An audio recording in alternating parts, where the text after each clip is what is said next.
নমস্কার, home cook Gita চ্যানেলে আপনাদের সকলকে স্বাগত। আজ আমি আরেকটি রেসিপি নিয়ে চলে এসেছি। আজ আমি বানাবো দই কাতলা। দই কাতলা বানানোর জন্য এখানে আমি নিয়ে নিয়েছি কাতলা মাছ। মাছটাকে আমি নুন হলুদ মাখিয়ে 10 মিনিট রেখে দেব।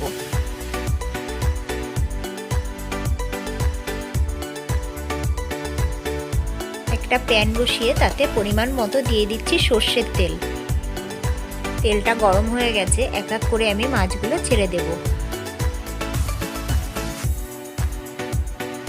মাছগুলোকে একটু আমি উল্টে পাল্টে হালকা করে ভেজে নেব। খুব বেশি এখানে ভাজার দরকার নেই। মাছগুলো ভাজা হয়ে গেছে, এবার আমি তুলে নেব।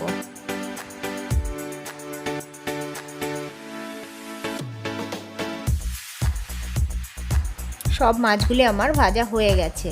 ওই একই তেলের মধ্যে আমি ফোড়নে দিয়ে দিচ্ছি গোটা গরম মশলা, 2টো শুকনো লঙ্কা আর 2টো তেজপাতা। ফোড়নটা থেকে গন্ধ ওঠা পর্যন্ত আমি একটু ভেজে নেব। এবার দিয়ে দিচ্ছি আমি এতে পেঁয়াজ বাটা। পেঁয়াজ বাটাটা দিয়ে আমি ভালোভাবে ভেজে নেব। এবার আমি দিয়ে দিচ্ছি কাঁচা লঙ্কা আদা বাটা। এটাকে দিয়ে আমি ভালোভাবে এবার ভেজে নেব।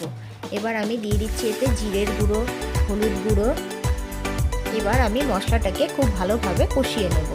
সামান্য একটু জল দিয়ে আরও ভালোভাবে আমি কষিয়ে নেব।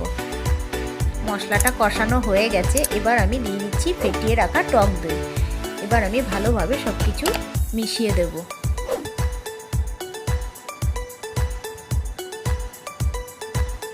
সব কিছু ভালোভাবে মেশানো হয়ে গেছে, এবার আমি দিয়ে দেব কাজু বাদাম আর পোস্ত বাটা।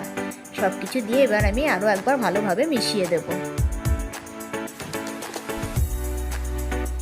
ভালোভাবে আমার মেশানো হয়ে গেছে, এবার আমি পরিমাণ মতো জল দিয়ে দেব। দিয়ে দিচ্ছি পরিমাণ মতো নুন।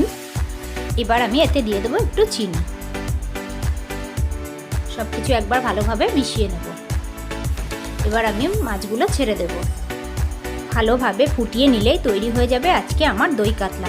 আজকের রেসিপিটি কেমন লাগলো কমেন্টে জানাবেন। আবার দেখা হবে পরের কোনো রেসিপিতে। ধন্যবাদ।